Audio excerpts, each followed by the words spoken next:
ତୁଳା ରାଶି ପାଇଁ ନଭେମ୍ବର ମାସର ମାସିକ ରାଶିଫଳ।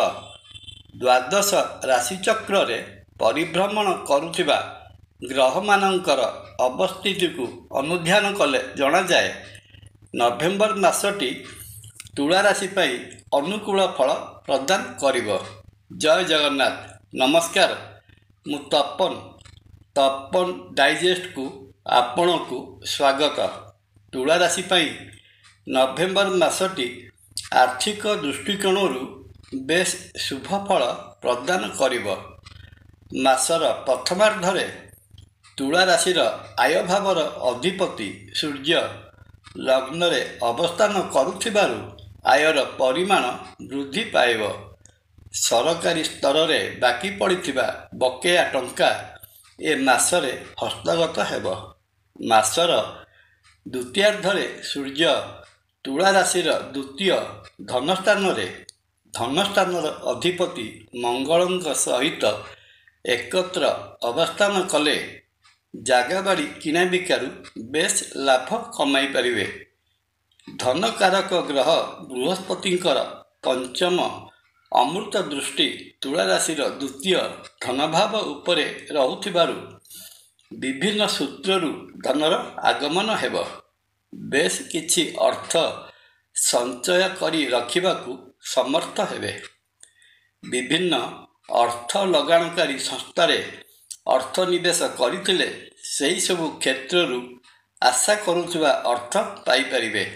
ତା ଛଡ଼ା ଏହି ସମୟରେ ଅର୍ଥ ନିବେଶ କରିବା ପାଇଁ ସମୟ ବହୁତ ଅନୁକୂଳ ରହିବ।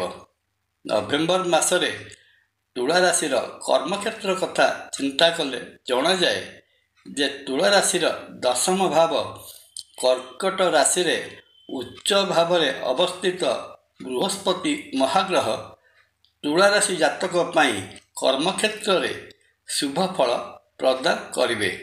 ନୂତନ ଚାକିରି ଆଶାୟୀ ତୁଳା ରାଶି ଜାତ ବ୍ୟକ୍ତିଙ୍କ ପାଇଁ ଏ ମାସଟି ବେଶ୍ ଅନୁକୂଳତା ଫଳ ପ୍ରଦାନ କରିବ। ଚାକିରି କରୁଥିବା ତୁଳା ରାଶି ଜାତ ବ୍ୟକ୍ତି କର୍ମକ୍ଷେତ୍ରରେ ପ୍ରଶଂସା ଓ ସମ୍ମାନର ଅଧିକାରୀ ହେବେ।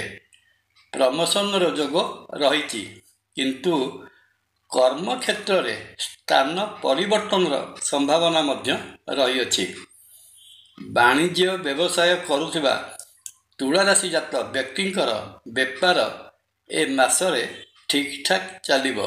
ନିର୍ମାଣ କାର୍ଯ୍ୟ, ଇଲେକ୍ଟ୍ରିକାଲ ଓ ଇଲେକ୍ଟ୍ରୋନିକ୍ସ, କମ୍ପ୍ୟୁଟର ତଥା ସରକାରଙ୍କ ସହିତ ଅନୁବନ୍ଧିତ ରହି କାର୍ଯ୍ୟ କରୁଥିବା ବ୍ୟକ୍ତି ନଭେମ୍ବର ମାସରେ ବିଶେଷ ସଫଳତା ପାଇପାରିବେ। ପାରିବାରିକ ଦୃଷ୍ଟିକୋଣରୁ ନଭେମ୍ବର ମାସରେ ତୁଳା ରାଶି ଜାତ ବ୍ୟକ୍ତି ମଧ୍ୟମ ଧରଣର ଫଳ ପ୍ରାପ୍ତ କରିବେ। ତୁଳା ରାଶିର ଦ୍ୱିତୀୟ କୁଟୁମ୍ବ ସ୍ଥାନର ଅଧିପତି ମଙ୍ଗଳ ନିଜ ଘର ବିଛା ରାଶିରେ ରହିଥିଲେ ମଧ୍ୟ ଦ୍ୱିତୀୟ ସ୍ଥାନରେ ମଙ୍ଗଳଙ୍କ ଗୋଚର ଶୁଭ ଫଳ ପ୍ରଦାନ କରିନଥାଏ। ତେଣୁ ଏହି ମାସରେ ପରିବାରର ସଦସ୍ୟମାନଙ୍କ ମଧ୍ୟରେ କଥାବାର୍ତ୍ତାରେ ଉଚ୍ଚବାଚ ହୋଇପାରେ।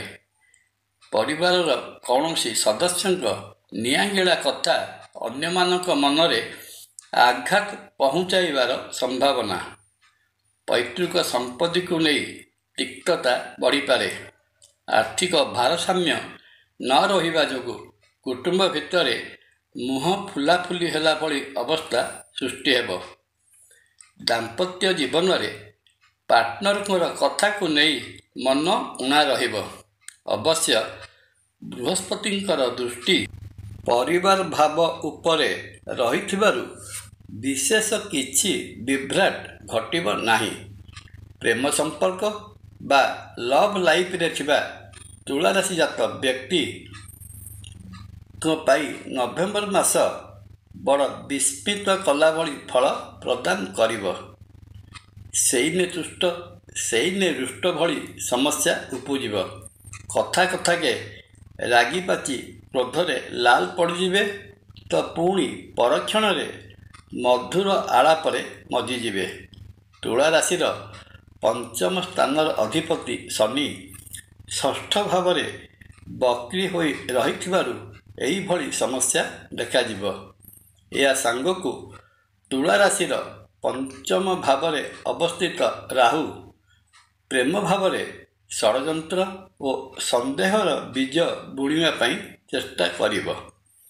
ସ୍ୱାସ୍ଥ୍ୟ ଦୃଷ୍ଟିରୁ ଦେଖିବାକୁ ଗଲେ ଜଣାଯାଏ ନଭେମ୍ବର ମାସଟି ତୁଳା ରାଶି ଜାତକ ପାଇଁ ଅନୁକୂଳ ଫଳ ପ୍ରଦାନ କରିବ।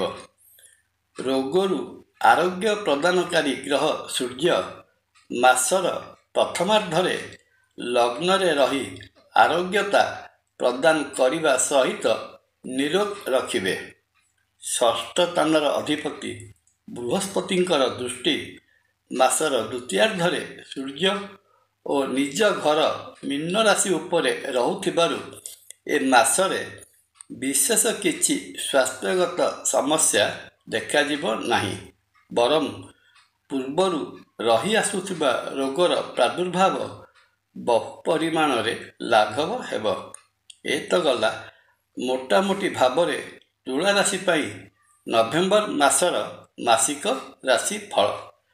ମାସଟିରେ ରହିଥିବା ଅଶୁଭତ୍ୱକୁ ଦୂର କରି ଶୁଭ ଫଳ ପାଇବା ନିମନ୍ତେ ତୁଳା ରାଶିଜାତ ବ୍ୟକ୍ତି ପ୍ରଭୁ ଲକ୍ଷ୍ମୀ ନାରାୟଣଙ୍କର ପୂଜାର୍ଚ୍ଚନା କରନ୍ତୁ।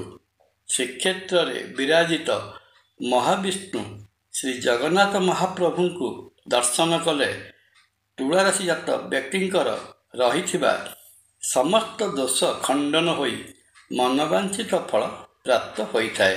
ଜୟ ଜଗନ୍ନାଥ। ଭିଡ଼ିଓ ଭଲ ଲାଗିଲେ ଲାଇକ୍, କମେଣ୍ଟ, ସବସ୍କ୍ରାଇବ୍ ଓ ସେୟାର କରିବା ପାଇଁ ଅନୁରୋଧ। ନମସ୍କାର। ତପନ।